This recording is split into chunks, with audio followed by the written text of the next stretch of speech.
आजच्या मराठीच्या बिग बॉसच्या एपिसोड बघून खरंच खूप छान होता. कारण की ज्या रीतीने प्राइज मनी जी होती, बिग बॉसची जे विजेत्याची जे प्राइज मनी होती ₹25,00,000 त्याची एक शर्यत होती. त्याचा सुद्धा एक टास्क झाला. खूप सुंदर होता आणि राखीने ज्या प्रकारे भूताचा जो कॅरेक्टर अप्लाय केलं होतं ना, ज्या प्रकारे लिटरली जो पूर्ण भूताचा मेकअप केलं होतं ना, लिटरली तिला बघून मी सुद्धा ओळखलं नाही, की यार हे लिटरली राखी सावंत आहे. मतलब किती सुंदर मेकअप, किती सुंदर एंटरटेनमेंट करते. ह्या सर्व गोष्टीबद्दल बोलूनच आणि सर्वात मोठा ज्या मुद्द्यावर आपण बोलणार आहोत, की last captain big boss house मधला कोण होणार आहे आणि कोणाला ती बनण्याची इच्छा होणार आहे. काय असतं नेहमी पहिला कॅप्टन बनण्याची इच्छा असते, नाही तर एकदम बिग बॉसच्या एकदम लास्ट कॅप्टन बनण्याची इच्छा असते. कारण की हा मधामधला तेवढा इम्पॉर्टन्स नाहीये. पण इतिहासामध्ये बिग बॉस मराठीच्या 6 मध्ये इतिहासामध्ये लिहिले जाते, की पहिला कॅप्टन कोण बनला होता आणि लास्ट कॅप्टन कोण बनला होता. तर ते खूप इम्पॉर्टंट असते. ही कॅप्टन्सी सर्वात जास्त इम्पॉर्टंट आहे आणि ह्या कोण कॅप्टन बनणार, कोणाला उमेदवारी भेटली, या सर्व गोष्टीबद्दल बोलूनच तर आजच्या एपिसोडची सुरुवात खूप छान रीतीने झाली. राखी बेडरूम मध्ये बसलेली होती आणि आपल्या आईला आठवण करत होती, की आई तू गेलीस, आई बाबा तुम्ही गेल्या, 20 वर्षापासून मला कॅप्टन 20 वर्षापासून मला विनर बनायचं होतं, मी बनू शकली नाही, परंतु एक पत्ता आहे, होप आहे. ती खूप इमोशनल होत होती आणि त्यातच दीपाली आली, तन्वी वगैरे आली, तिला शांत वगैरे करत होती आणि त्यावर अनुश्री सुद्धा आली आणि अनुश्री आल्यानंतर विशाल सुद्धा आला. अनुश्री आणि विशाल असे उभे होते आणि अनुश्री विशालकडे बघते आणि अनुश्री हसते विशालकडे बघून, अशी करते. आणि तेव्हा मला एक खूप वाईट वाटलं, की एखादी मुलगी आहे, राखी खूप इमोशनल आहे. जेवढी ती आपल्याला एंटरटेनिंग करते, जेवढी ते लोकांना हसवण्यासाठी स्वतःला जोकर बनवते, परंतु एका जोकरचा जो पेन असते, एका जोकरच्या जो वेदना असतात ना, लिटरली ते राखीमध्ये कधी-कधी बाहेर निघतात. कारण की राखी खरंच खूप एकटी आहे, खरंच खूप इमोशनल आहे आणि त्यावर ती हसत होती ना अनुश्री, एवढा राग आला अनुश्रीच्या, का यार ह्या गोष्टीमध्ये एखादा व्यक्ती आपल्या आई-वडिलांना आठवून रडत आहे, त्या गोष्टीला तुम्ही विशालला बघून हसत आहेस किंवा एक स्माइल फेस देता, हे खूप असं मला वाईट वाटलं किंवा मला वाटलं की यांच्यामध्ये माणुसकी नाहीये. लिटरली मला असं वाटलं.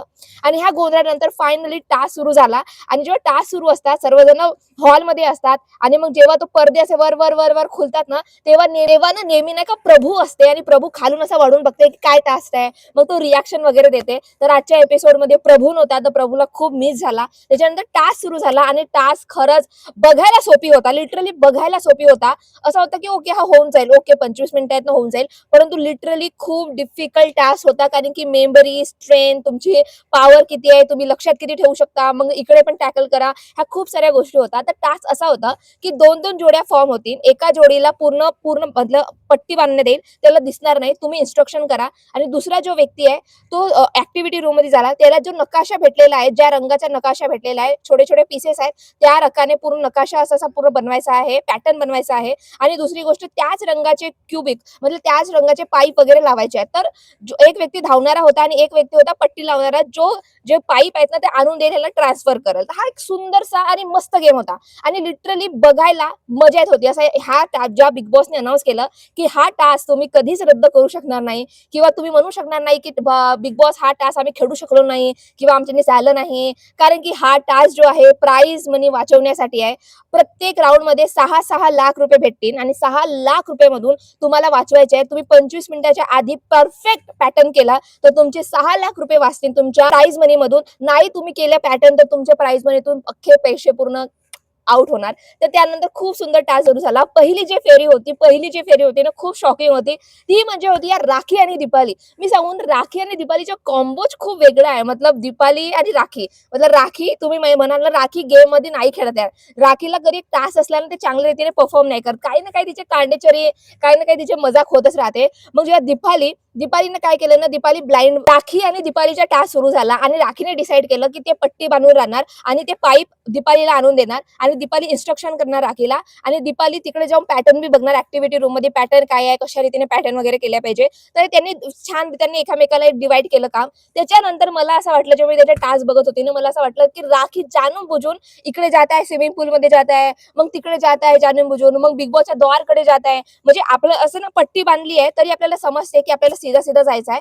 कधी कधी आपण थोडे तिरपे होऊ शकता, परंतु डायरेक्ट असते जाणून इकडेच व्हायची, मग तिकडेच व्हायची. मला असं वाटलं की तिला टास्क मध्ये इंटरेस्टच नाहीये, प्राइस मनी वाचवायची आहे नाही वाचवायची आहे समजलंच नाही. आणि दुसरीकडे दीपालीचा खूप कन्फ्युजन होत होता की पाईपचे कलर कसे आहेत, पाईपच्या पॅटर्न कशा आहे. ती 15 वेळा ऍक्टिव्हिटी रूम मध्ये इकडे तिकडे फेऱ्या मारत होती आणि त्यांच्या सर्वात कमी बनला, कारण की राखीने सुद्धा चांगला परफॉर्म केला नाही आणि राखी इकडे तिकडे खूप टाइम वेस्ट करत होती आणि दीपाली सुद्धा 15 वेळा ऍक्टिव्हिटी रूमच्या फेऱ्या मारत होती. कोणता कलर आहे, कसा पॅटर्न आहे, ह्या सर्व गोष्टीमुळे ना त्यांच्या पॅटर्न एवढाच बनला, मतलब लिटरली असा असा एवढाच बनला, खूप कमी बनला. आणि मग बिग बॉसने बजर दाबला आणि म्हटलं की अख्खे 25 मिनिटं झालेले आहेत, तुमची प्राइज मनी 6 लाखातून पूर्ण शून्य झालेली आहे. अशा रीतीने त्यांनी पूर्ण प्राइज मनी गमावली, म्हणजे 6 लाख रुपये गमावले. त्याच्यानंतर आली दुसरी फेरी, ती त्यानंतर आला विशाल आणि अनुश्री आली. आणि विशाल आणि अनुश्रीला थोडासा पॅटर्न वगैरे माहित होता की अच्छा, कारण की ह्याच्या आधी दीपाली आणि राखी गेले होते, त्यांनी थोडं सांगितलं की कसं करायचं कसं नाही करायचं. तर ह्यांच्या टास्क मध्ये काय झालं ना, विशाल हा ऍक्टिव्हिटी रूम मध्ये जायचं आणि जो अनुश्री आहे तिनं डोळ्याला पट्टी बांधलेली होती. आता अनुश्री पण खूप चांगली गेम खेळत होती, अनुश्री पटपट पटपट आणून देत होती. विशाल इकडे तिकडे ऍक्टिव्हिटी रूम मध्ये जात होता, विशाल अखेरीपर्यंत खूप प्रयत्न करत होता. आणि मला समजलं नाही तो एवढा कसा काही दमला, मतलब खूपच त्याला घाम आला, खूपच थकलेला होता आणि खूपच तो पॅटर्न वगैरे लावायचा प्रयत्न करत होता. त्याच्यानंतर त्याचा पॅटर्न चुकला सुद्धा, एक काहीतरी त्याचा मिस्टेक झाला, अजून त्यानं प्रयत्न केला, परंतु असे करता करता परंतु ह्यांनी चांगलं केलं. मतलब ह्यांच्या पॅटर्न मतलब ह्यांच्या पॅटर्न ऍटलीस्ट पूर्ण केला ह्याने. पूर्ण केल्यानंतर ह्यांच्यामध्ये ह्यांना काय मिस्टेक आहेत किंवा काय पॅटर्न चुकलेला आहे, कोणता कलर चुकलेला आहे, तो बघण्याला वेळ भेटला. म्हणजे ह्यांनी फास्ट केलं. जे दीपाली आणि राखीने जो केलं ना त्याच्यापेक्षा खूप बेटर केलं आणि लिटरली खूप छान परफॉर्म केलं. परंतु कितीही परफॉर्म केल्यानंतर ह्यांच्या पॅटर्न चुकला आणि यांचे 4 कलर मिस्टेक सुद्धा झाले. त्याच्यामुळे ह्यांना सुद्धा प्राइस 0 भेटली, अंडा अंडा अंडा भेटला. त्याच्यानंतर आली रेवा आणि तन्वी, आणि रेवा आणि तन्वी लिटरली प्रॅक्टिस सुद्धा करत होत्या की आपण कसे कसे धावायचं, कसे कसे नाही धावायचं वगैरे सर्व. आणि बिग बॉसने अनाऊन्स केला की तन्वी आणि रेवा तुम्ही दोघं मतलब कंबाईन म्हणून जाल वगैरे, तेव्हा ते खूप खुश झाले. आणि तन्वी होती की ऍक्टिव्हिटी रूम मध्ये जाणारी आणि रेवाने पूर्ण पट्टी बांधलेली होती. आणि रेवा आणि तन्वीने सुद्धा खूप चांगलं परफॉर्म केलं. तन्वी रेवा इकडे तिकडे जातच नव्हती, बरोबर ती इकडे इकडे बिलकुल 7 पेअर, इकडे इकडे 7 पेअर, मतलब छान तिने स्ट्रॅटेजी अपनावलं होतं. आणि तन्वीने सुद्धा चांगली ऍक्टिव्हिटी रूम मध्ये अच्छा अच्छा कलर कलर केलं होतं.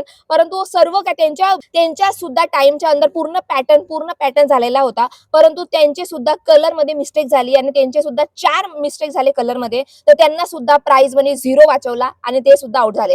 त्याच्यानंतर कोणालाही होप नव्हती की सागर दादा आणि राकेश हा काहीतरी गेम खेळणार, काहीतरी पैसे वाचवणार, हे बी 0 आणणार, कारण की ह्याच्यापुढे जे 3 फेऱ्या झालेल्या होत्या त्या सर्वांनी 0 अंडा आणला होता. आता सर्वांना वाटला होता आणि मला सुद्धा वाटलं होतं हे काही गेम वगैरे खेळू शकत नाही आणि हे पण 0 आणणार. परंतु सागर कारंडेने first time, literally first time भाई एवढ्या चांगल्या रीतीने गेम खेळला. मतलब ना, राकेश तुम्ही बघाल तर राकेश छान रीतीने क्यूबिक आणत होता, जो सांगत होता सागर तशा रीतीने. आणि सागरच्या तुम्ही लक्षात ठेवायला, सागर पॅटर्न का तुम्ही लक्षात घ्याल तर सागरनं खूप युनिक रीतीने पॅटर्न लक्षात ठेवत होता की रेड आर ग्रीन ब्लू म्हणजे जी असा, म्हणजे अल्फाबेटनं तो लक्षात ठेवत होता, जेणेकरून इझी जाईल. LGPD असा वगैरे तो लक्षात ठेवत होता, जेणेकरून त्याच्या डोक्यात राहील की कोणता कलर, मग कोणता पाईप, मग कोणता कलर असा वगैरे वगैरे. तर त्याने खूप स्ट्रॅटेजी चांगली अपलवली. आणि त्याच्यानंतर ह्या दोघांचा जो कॉम्बिनेशन आहे, कारण की सागरची जी चतुराई आहे म्हणजे जाण्याची ऍक्टिव्हिटी रूम मध्ये आणि लक्षात ठेवण्याची पॉवर आहे, ते खूप चांगली होती. आणि केश पण खूप चांगल्या रीतीने इन्स्ट्रक्शन ऐकू छान छान क्यूबिक त्याला देत होता.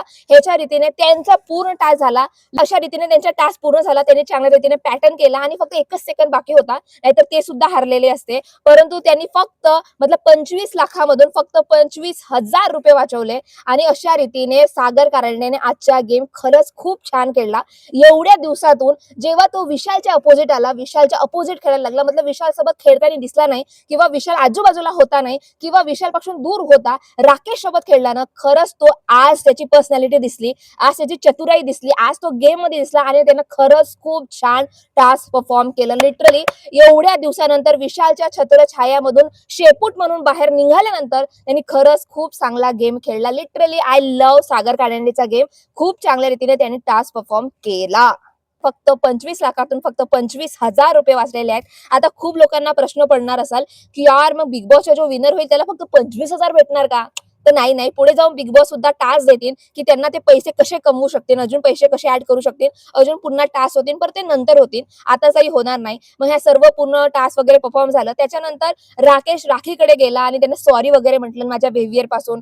राकेशने म्हटलं की यार 2 दिवसापासून तो विशाल सोबत जो झाला, मला mentally I am such a disturb, मला आवडत नाही वाईट गोष्टी, त्याच्यामुळे माझी चिडचिड झाली. Rakhi I am literally sorry. त्याने खूप चांगल्या रीतीने सॉरी वगैरे म्हटलं आणि राखीने सॉरी एक्सेप्ट सुद्धा केलं. त्यानंतर दुपारची वेळ होती आणि राखी मस्त आपला मेकअप करत होती आणि मी म्हटलं की चला राखीकडून आज मेकअपचे क्लासेस घेऊन मेकअप कशी करते राखी ते बघून. तर राखीचा जो मेकअप होता यार लिटरली क्या मतलब असं ना प्रोफेशनल मेकअप असतात, कधी आपल्याला भूताचा मेकअप करायचा आहे, हॉरर मूवीचा मेकअप करायचा आहे, काही दुसरा गेटअप करायचा असते ना, तर प्रोफेशनल मेकअप असतो. राखीने ज्या प्रकारे मेकअप केलं ना, आय लव्ह राखी यार, का मेकअप केलीस यार. मतलब लिटरली मला ते राखी वाटतच नव्हती.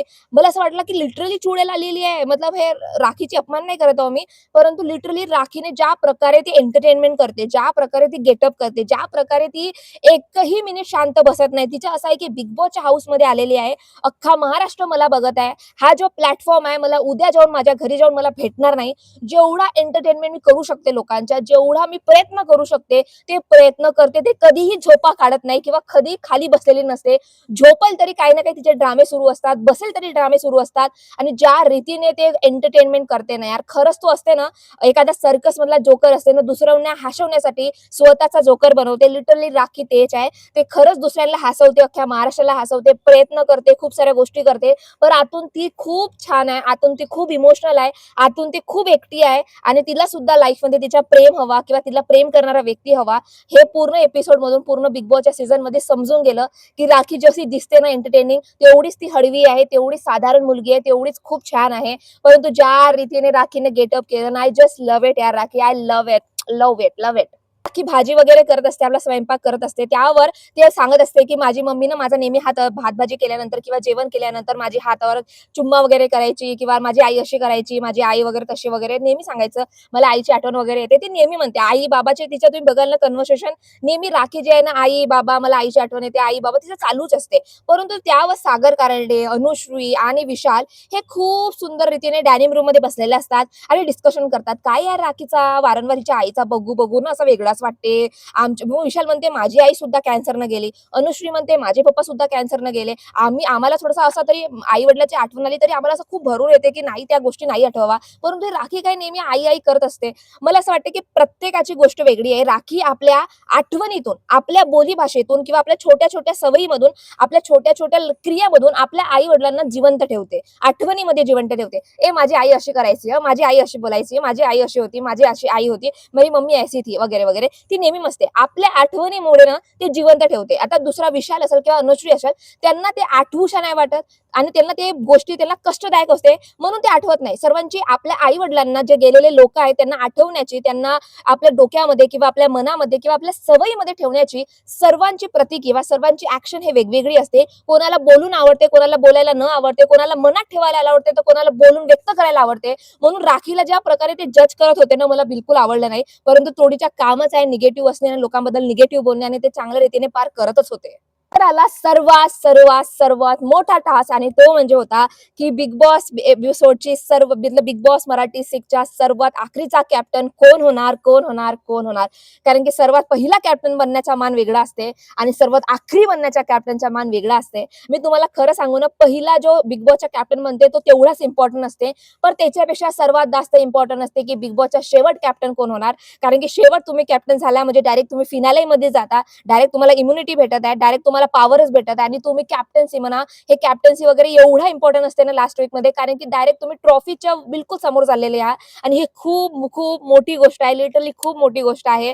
तर राखीचा कॅप्टन कोण बनणार हे खूप लोकांना प्रश्न पडत असाल. त्याच्या आधी बिग बॉसने खूप सुंदर टास्क दिला की राखी म्हणा, विशाल म्हणा आणि राकेश म्हणा, हे तिघही लोक कॅप्टन बनवू शकत नाही, कारण की या तिघही लोकांना काही ना काही वाईट काम केलं नाही. म्हणजे राखीने ज्या प्रकारे भाजी वगैरे फेकलं आहे, गोष्टी केलेल्या आहेत, तिच्यामुळे तिची कॅप्टन्सी गेलेली आहे. विशाल आणि राकेश तुम्हाला माहितच आहे, फिजिकल फाईट झाल्यामुळे बिग बॉसनी विशालला खूप मोठी शिक्षा दिली की तो कॅप्टन बनवू शकत नाही, वॉट एव्हर स्टफ. तर हे तिघांना चान्स होता की तिघं ऍक्टिव्हिटी रूम मध्ये जायचं, म्हणजे उलटा पुलटा रूम मध्ये जायचं आणि डिसाईड करायचं की इथं जे 4 लोक बसलेले आहेत म्हणजे तन्वी, दीपाली, रेवा आणि सागर, ह्यांच्यापैकी एक उमेदवार सिलेक्ट करायचं की कॅप्टन्सी मध्ये समोर जाण्यासाठी. आता आणि ह्यांनी हे जे तिघं आहेत ना उलटा पुलटा रूम मध्ये गेले, ह्यांना बहुमतने म्हणजे डिसाईड करायचं होते. म्हणजे दोघांचा मत भेटला सोबत तरी ते कॅप्टन म्हणजे डिसाईड करू शकतात. तर बहुमताने ते डिसाईड करायचे होते.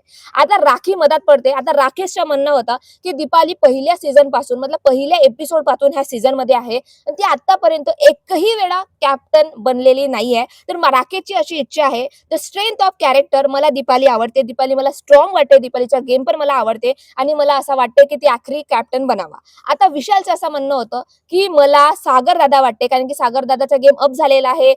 सागर दादा खूप चांगला खेळत आहे आणि मला त्याला कॅप्टन्सी मध्ये बघायचं आहे.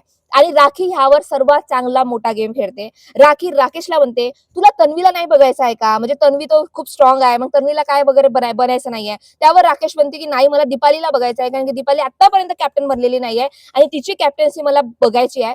त्यावर मग राखी अजून गुगली फेकते विशालवर. विशालला म्हणते की तुला अनुश्रीला का बरं बनवायचं नाहीये? अनुश्री तुझी प्लेअर नाहीये का? अनुश्री तुला आवडत नाही का? त्यावर विशाल म्हणते की नाही मला सध्या तरी मला सागरच आवडते आणि इफ अनुश्रीला बनायचं वगैरे असेल तर अनुश्रीने राखीला पिच करायचं. मग राखी मला पिच वगैरे कराल तर राखी म्हणते मला वगैरे काही पिच करायचं नाहीये. विशाल आणि अनुश्रीचा बॉन्ड चांगला आहे तर मला वाटतं की अनुश्रीने विशालला पिच करायला पाहिजे आणि इफ हिला व्हायचं आहे आणि हिला पिच करत आहे तर ह्यानी मग राखीला पिच करायला पाहिजे जेणेकरून बहुमत होईल आणि अनुश्री डिसाईड होऊ शकते. तर राखीने खूप चांगल्या रीतीने गुगली फेकलं. मग राखीने म्हणते की मला दीपालीला मी आतापर्यंत कधी कॅप्टन बघितलं नाही. दीपाली आता केव्हा कॅप्टन झाली काय नाही मी कधीच बघितलं नाही. तर मग मी दीपालीला कॅप्टन बनवते. त्याच्यानंतर विशाल अजून हे करते की नाही नाही यार तू कसा काय करत आहेस? तू गेम कशी खेळत आहेस? ते डायरेक्ट ऑलरेडी सेव्ह आहे. म्हणजे पुढच्या वीकसाठी ना म्हणजे या वीकमध्ये ना दीपाली नॉमिनेशन पासून सेव्ह आहे. मग सेव्ह आहे मग ते डायरेक्ट 14 हफ्त्यामध्ये जाईल. डायरेक्ट तिच्या हातामध्ये लड्डू भेटेल. डायरेक्ट तिला म्हणजे ते विनरच बनाल. म्हणजे डायरेक्ट विनरच्या इथे जवळ जाणार. ते डिझर्विंग आहे का? मग विशाल अजून मॅनिपुलेट करते राखीला की तू बघ ना यार सागरचा गेम अप झालेला आहे. सागर बनायचा आहे. मला सागरलाच बघायचं आहे. सागरला बघायचं आहे. तू सागरला बघ. आणि मग राखीला एक रिग्रेट पण होता. राखीला हा रिग्रेट होता की नॉमिनेशन मध्ये मी सागरचं नाव घातलं. मला दीपालीचं नाव वगैरे किंवा दुसऱ्यांचं नाव घालायला पाहिजे होतं असं तिला वाटत होता. म्हणून त्या रिग्रेटने तिने ठीक केला. त्याने विशालमध्ये ती इन्फ्लुएन्स झाली आणि त्यांचा असा गोंधळ खूप सारा चालू होता. त्या गोंधळामध्ये राखीने डिसाईड केलं की मी सागरला एक चान्स देते कारण की सागरनं आजचा टास्क खूप चांगला परफॉर्म केला आणि सर खरंच केला म्हणा त्याने चांगला टास्क परफॉर्म केला. परंतु मला तरी जेन्युनली असं वाटते की इफ दोन लोक आहेत ना एक गोष्ट म्हणजे आहे दीपाली आणि एक आहे सागर दादा किंवा ह्या दोघांमध्ये तुम्ही बघाल ना सर्वात जास्त ज्या व्यक्तीचा गेम दिसलाय ना त्या दीपालीच्या दिसलेला आहे. दीपाली रडते, दीपाली फुगते, दीपालीचे भांडण होतात, दीपालीच्या चपात्या शिजत नाही, दीपालीच्या हा मग मी तो करत नाही, मी हा नाही करत, रडणं फुगणं ह्याच्यात काही ना काही चालू असते. ह्याचा काय आहे विशालची शेपूट, विशालची शेपूट, विशालची शेपूट. मग काय झालं एखादा टास्क करायचा जो हनी बिचार निशून देत होती की तिला सागरला का बरं कॅप्टन्सी मध्ये उमेदवार द्यायचा आहे त्यावरती हा सुद्धा पॉईंट टाकते की हनीबीच्या टास्क मध्ये सागरनं खूप चांगला परफॉर्म केलं. मला तरी आताही सुद्धा वाटते हनीबीच्या टास्क मध्ये तन्वीनं खूप चांगला परफॉर्म केलं त्यामुळे तो सुटकू शकला आणि सुटकुल्यानंतर त्यांनी थोडा चांगला परफॉर्म केला कारण की तन्वीने खूप चांगल्या रीतीने संगीतला लॉक करून ठेवलं होतं नाहीतर सागरने काहीच खेळू शकला नसता. तर ती राखीने तो एक्झाम्पल दिला की खूप चांगला खेळला म्हणून आणि तुम्ही खरं बघाल ना सागरसाठी एक्झाम्पल देण्यासाठी खूप कमी मुद्दे आहेत. म्हणजे तो फक्त हनीबीचा टास्क चांगला खेळला आणि आजचा टास्क चांगला खेळला दॅट्स इट. त्याच्या व्यतिरिक्त त्याचं काही मत नाहीये. त्याच्या व्यतिरिक्त काही गेम खेळलेला नाहीये आणि अख्खा सीझन भर फक्त विशालची शेपूट शेपूट शेपूट बनल्याशिवाय त्यांनी काहीही काम केलेलं नाहीये. परंतु तुम्ही दीपालीला बघा ना दीपाली कोणाची शेपूट बनलेली नाहीये. तिची इंडिव्हिज्युअल पर्सनॅलिटी आहे, तिची इंडिव्हिज्युअल मत आहे. गेम सुद्धा चांगल्या रीतीने खेळते, जिद्दीने खेळते. म्हणून मला तरी वाटत होता की आखरी कॅप्टनना एक चान्स ना दीपालीला भेटायला पाहिजे होता. तर दीपाली झाली असती तर मला खूप आनंद झाला असता. पण राखीने फायनली डिसाईड केलं की सागर कारंडेला मी कॅप्टन्सी उमेदवारी देते. त्यानंतर रेवा खूप डिस्टर्ब झाली होती. रेवाचं असं म्हणणं होतं की यार मला कोणी कन्सिडर सुद्धा नाही केलं. मतलब राखी म्हणते की राकेशने तुझं नाव घेतलं असतं ना मग मी बहुमत दिलं असतं आणि झालं असतं. त्यावर रेवा खूप डिस्टर्ब असते आणि मग बिग बॉस अनाऊन्स करतात की सागर कारंडे कॅप्टन्सीचा उमेदवार झालेला आहे आणि बाकीचे जे लोक आहेत त्यांच्यामध्ये उद्या एक रेस होणार आणि त्यांच्यामध्ये जो विनर बनणार तो सागर कारंडे सोबत मग नंतर खेळणार कॅप्टन्सी टास्क असा असते. त्या रीतीने आजचा पूर्ण एपिसोड झाला. खूप सुंदर एपिसोड होता आणि मला तरी आजचा एपिसोड आवडला. आता बिग स्पॉइलर मी तुम्हाला देते. सर्वात मोठा स्पॉइलर मी तुम्हाला देते तो म्हणजे आहे की बिग बॉस मराठी 6 चा शेवटचा कॅप्टन कोण झालेला आहे आणि कशामुळे झालेला आहे काय ह्या सर्व गोष्टी आहेत. तर मी तुम्हाला सांगते रेवा रेवा रेवा रेवा रेवा रेवा हे बिग बॉस मराठी 6 ची सर्वात शेवटचे कॅप्टन झालेली आहे. परंतु हे सुद्धा आहे कारण की ज्या प्रकारे ते प्रोमो रिलीज झाला, ज्या प्रकारे ते टास्क खेळत आहे, ज्या प्रकारे चीजे होत आहेत त्यावरून समजून येत आहे की रेवा कॅप्टन झालेली आहे. परंतु रेवासाठी खूप बॅड बॅड लक सुद्धा आहे की रेवा नॉमिनेट आहे आणि या नॉमिनेशन मधून ती घराच्या बाहेर सुद्धा जाऊ शकते, कारण की ती ऑलरेडी वाईल्ड कार्ड आहे, ऑलरेडी थोडी बाकीचे कंटेस्टंट आहे त्यांच्यापेक्षा वीक आहे थोडी, त्याच्यामुळे ती बाहेर सुद्धा होऊ शकते. परंतु रेवा या वेळेस मराठी बिग बॉस मराठी 6 ची लास्ट कॅप्टन रेवा आहे, लिटरली रेवा आहे. तुम्हाला ह्या सर्व गोष्टीबद्दल तुमचे काय मत आहेत, तुमचं काय म्हणणं आहे, प्लीज मला नक्की कॉमेंट सेक्शन मध्ये सांगा. आणि तुम्हाला माझा व्हिडिओ आवडला असेल तर please please please subscribe to my channel.